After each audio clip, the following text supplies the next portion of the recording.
مدار من توادی شکر شانسی من توادی نخوشی چندی شیر سرونت بچم چشمالله من توادی مادر گفتار شکرانه دخترکم کلان شد برو بچینی خانه ها را میرو دیگو طبق میشود به مهمان ها منتظر نگاه خودش میدونن میشکد بالاتای تخت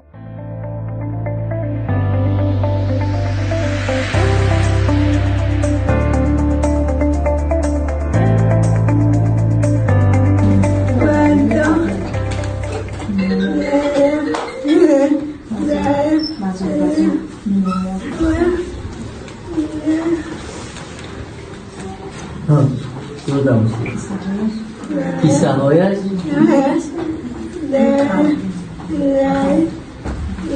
Emma de kisah.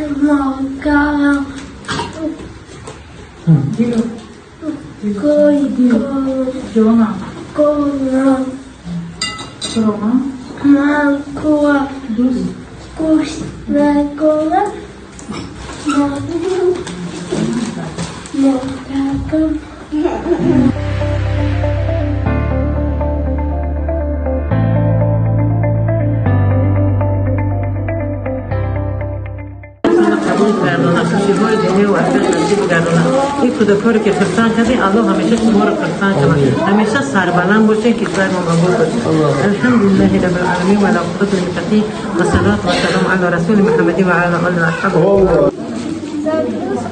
Emma de